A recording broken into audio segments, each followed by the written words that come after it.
दोस्तों राधे राधे। हमें पतियों के साथ कैसा व्यवहार करना चाहिए। अभी हमने एक ब्लॉग बनाया पत्नी के ऊपर कि पत्नी के ऊपर कैसा, लेकिन लेकिन अब आती है बारी पति की। तो सखियों, हम घर के अंदर रहते हैं, हमारी शादी होती है, हम घर के अंदर रहते हैं, हम सुबह उठते हैं, अपने पति की चिंता करते हैं, बच्चों की चिंता करते हैं, हम लंच बनाते हैं, नाश्ता बनाते हैं, और फिर रात को हमारे पति देव आते हैं तो उनका फिर चाय नाश्ता और डिनर का इंतजाम करते हैं, और वो सब हम बना करके देते हैं। लेकिन हमारे पति भी जो हैं घर से बाहर रहते हैं, बहुत मेहनत करते हैं, न जाने कितने टेंशन पलते होंगे उनके लिए। घर से बाहर रहना पति के लिए कोई ऐसा वैसा नहीं है, क्योंकि हर तरह का आदमी उनके सामने आता है। कोई लड़ने वाला भी आता है, कोई प्यार से बिजनेस करने वाला भी आता है, कोई लेन देन वाला भी आता है। तो बहुत सारे टेंशन होती है उनको, लेन देन का, लड़ाई का, कोई भी सिस्टम ख़राब हो रहा है, कोई भी सिस्टम अच्छा हो रहा है, हर चीज़ का, क्योंकि हर तरीके का बिजनेस है। तो हर बिजनेस में 19-20 कोई नफ़ा नुकसान रहते हैं, तो उन सब चीज़ का बहुत टेंशन रहता है। अगर हाँ वो टेंशन है उसके अंदर, अगर वो मान लो फिर शाम को घर पे आ रहे हैं और थोड़ा सुस्त भी है, तो उसको 2 फूल खिला दीजिए। पत्नी तुम ऐसा करिए कि वो बस सारी टेंशन दूर हो जाए। उनको आके गले लगा लीजिए और उनसे पूछिए ज़रूर कि आज क्या बात है, क्यों सुस्त हो रही हो, मुझे बताइए। वो बताना नहीं चाहेंगे, लेकिन फिर भी आप पूछिएगा और बोले टाइम फिर उनको समझाइएगा, अरे तुम टेंशन क्यों लेते हो, मैं हूँ तुम्हारे साथ। क्योंकि हमारा जीवन एक पति के साथ ही है। अगर पति हमारा खुश है तो हमारा जीवन भी खुश है, अगर पति हमारा खुश नहीं तो हमारा जीवन ही बिल्कुल बेकार है। क्योंकि एक दुख सुख के साथ का जोड़ा होता है। जब पति के दुख में हम साथ नहीं दे सकते तो हमारा जीना बिल्कुल धिक्कार का है। फिर हमारा जीना क्या फ़ायदा। अगर मान लो पति को कभी पैसे की ज़रूरत पड़ती है और हमारे पास रखा हुआ है, तो क्या हमें देना नहीं चाहिए? तुरंत देना चाहिए। क्यों? कि वही तो कमाता है, वही लाता है, और हम उसी से तो लेते हैं। अगर मान लो हमने इकट्ठा कर लिया, अगर हमने जोड़ लिया, तो अगर उसकी समस्या आने पर और हमने वो दे दिया, तो समझ लो उसकी सारी समस्याएं दूर हो जाती हैं। और पत्नियों को जोड़ के भी रखना चाहिए पैसा, जो कि परेशानी में काम आ सके। लेकिन सखियों, परेशानियों में काम जरूर आना चाहिए, ज़रूर देना चाहिए, कभी पीछे नहीं हटना चाहिए। क्योंकि एक पति के ऊपर ही विश्वास है, एक पत्नी के ऊपर ही विश्वास है, और ये विश्वास के रिश्ते ही हमेशा जुड़े रहते हैं, कभी धागे टूटते नहीं हैं। तो जब वो टेंशन हुआ बिजनेस में या जॉब में, कहीं भी कि जॉब में किसी मालिक ने कुछ कह दिया, या किसी बिजनेस में कहीं कुछ हो गया, कहीं भी XYZ टेंशन हो जाती है, और आपने 2 बात उनको घर से आके पूछ ली और ढंग से उनको खाना दे दिया और या कुछ भी दे दिया, तो उनकी टेंशन दूर हो गई। अगर मान लो वो भी टेंशन में आई और तुमने अपने घर की कहानी उनको आते ही रोने लग गए, तो और ज़्यादा दिमाग से चढ़ा जाएगा और वहाँ आ जा कर के लड़ाइयाँ हो जाएंगी। तो दोस्तों, इस बात को हमें समझना चाहिए कि पहले हमें अपने पति के बारे में पूछ लेना चाहिए कि आप कैसे हैं, कोई टेंशन तो नहीं आपको, आज क्यों सुस्त हो रही हो, क्या बात है। अगर जब टेंशन नहीं होती है तो वो खुद ही हंसते हुए मुस्कुराते हुए आते हैं, और जब टेंशन होती है तो अपने आप ही चेहरा दिख जाता है कि ज़रूर आज कोई ना कोई बात है। तो दोस्तों, अगर हम पत्नी जब मिल करके सभी अपने अपने पतियों को खुश कर देती हैं तो वो टेंशन दूर हो जाता है। जब वो टेंशन दूर हो जाता है और उनको प्यार में लेकर के सारी समस्याएं दूर कर देती हैं, जब फिर उसके बाद में आप अपनी जो टेंशन की कोई भी बात है जब उसको बोल देती हैं, तो कोई प्रॉब्लम नहीं होगी फिर। क्योंकि फिर उनका गुस्सा भी शांत हो गया, उनकी टेंशन भी शांत हो गई। जब आप बोल दोगे तो फिर दोनों मिल करके एक दूसरे का समाधान वो ज़रूर करेंगे। तुमने उनकी टेंशन दूर करी, वो तुम्हारी भी करेंगे। तो एक दूसरे को समझा करके ऐसे ही तो घर चलता है, ऐसे ही तो घर बसता है। क्योंकि एक दूसरे का सहारा है तो एक दूसरे की टेंशन भी है, एक दूसरे का प्यार है तो एक दूसरे का दर्द भी है, एक दूसरे का गुस्सा है, एक दूसरे का प्यार भी है। तो हमें ये सब चीज़ समझ लेनी चाहिए कि हमें कैसे रहना चाहिए अपने पतियों के साथ में। हमें अपने बच्चों को भी सिखा देना चाहिए कि बेटा, हमें कभी भी अपने पति के ऊपर गुस्सा नहीं करना चाहिए, और एक ऑफिस दफ्तर से आते ही हमें अपने घर की समस्याओं को नहीं बोलने चाहिए। लेकिन ये जब आजकल तो खैर सब हर की लड़कियों में समझदारी आ गई है। पहले छोटी लड़कियों में शादियाँ होती थी तो नहीं समझ पाती थी इन सब बातों को। आजकल तो सब समझने लग गई हैं, स्कूल में, ऑफिस में और टीवी मोबाइल में, लेकिन फिर भी समझना चाहिए। तो दोस्तों, वो पत्नी भी घर का कार्य करती है, वो वजन बोझ उठाती है, वो घर को चलाती है, तो पति भी बाहर एक समाज को चलाता है, एक बिजनेस को चलाता है। अगर वो बिजनेस को नहीं चलाएगा, समाज को नहीं चलाएगा, तो पत्नी घर को फिर कैसे चला पाएगी।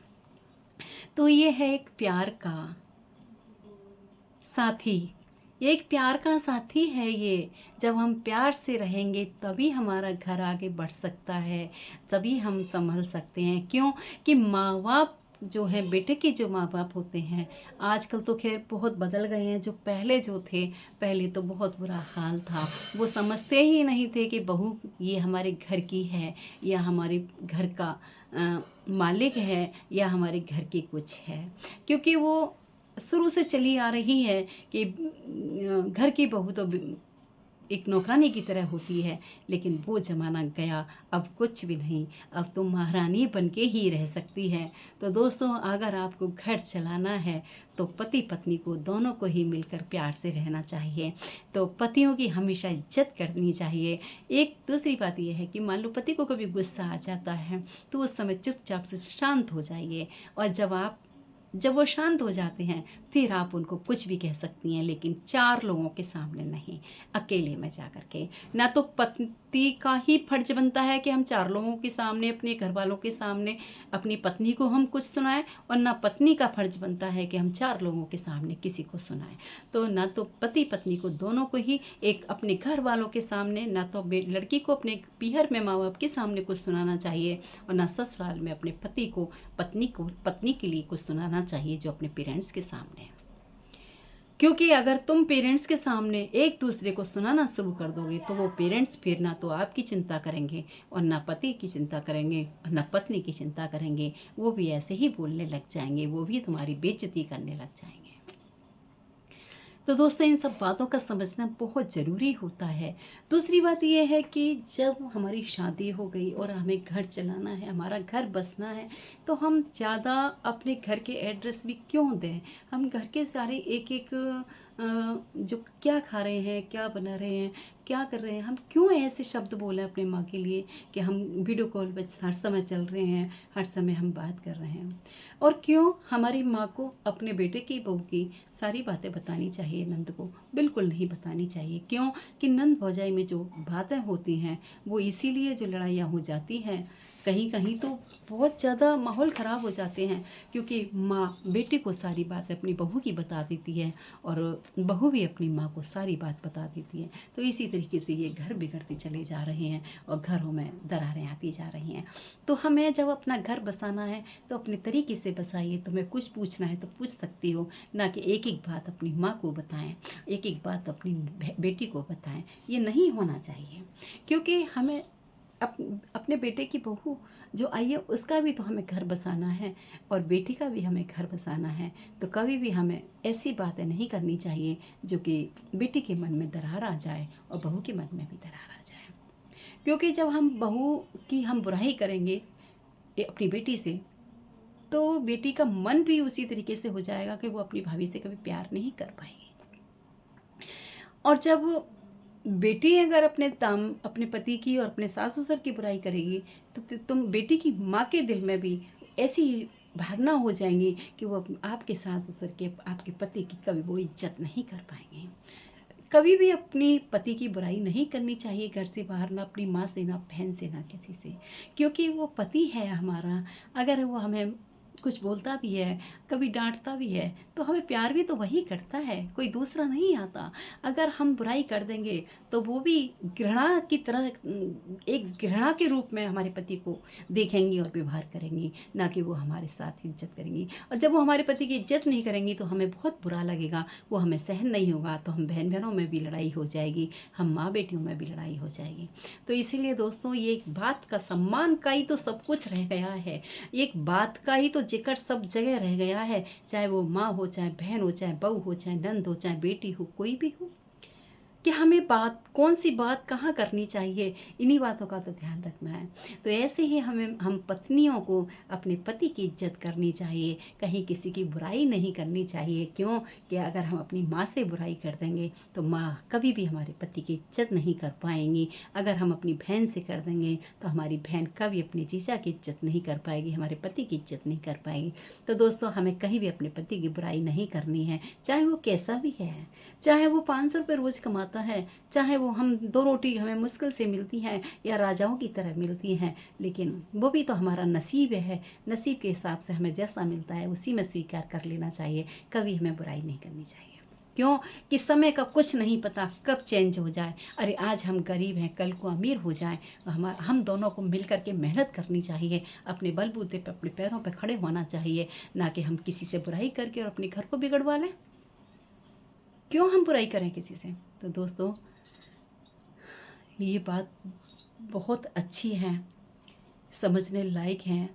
मैं समझती हूँ कि जो बच्चे नहीं समझते होंगे इन बातों को, जो नहीं, आजकल के बच्चे बहुत सीधे भी हैं, ऐसा नहीं है कि नहीं समझते हों, तो उनको भी ये सुनना चाहिए और देखना चाहिए कि ये बात सही है। तो मैं समझती हूँ कि मैं ऐसे जो ब्लॉग बनाती हूँ उनसे सब लोगों को थोड़ी बहुत सीख मिलती है और अपना हृदय भी जाग उठता है। हम थोड़ी सी अगर एक सुई के बराबर भी हम गलत रास्ते जा रहे होते हैं तो इन सब चीज़ों को सुन करके हम सही रास्ते की ओर आ सकते हैं। तो दोस्तों, ये ब्लॉग कैसा लगे आपको, और तो आप अच्छा लगे तो आप राधे राधे ज़रूर लिखिएगा। और बस इतना ही इस ब्लॉग में, क्योंकि बड़े हो जाते हैं बोलने के लिए तो बहुत कुछ है, क्योंकि मुझे पता है सब, क्योंकि हम भी परिस्थितियों से निकले हैं, तो एक एक परिस्थिति की हमें पता है कि कहाँ कैसे है क्यों। तो दोस्तों, बस इतना ही, और वीडियो को लाइक सब्सक्राइब ज़रूर कीजिएगा और ज़्यादा से ज़्यादा शेयर कीजिएगा, जिससे कि सभी भाई बहनें इसको सुन सकें और अपने थोड़ी प्रेरणा ले सकें इससे। तो आप सभी को बाय बाय, राधे राधे।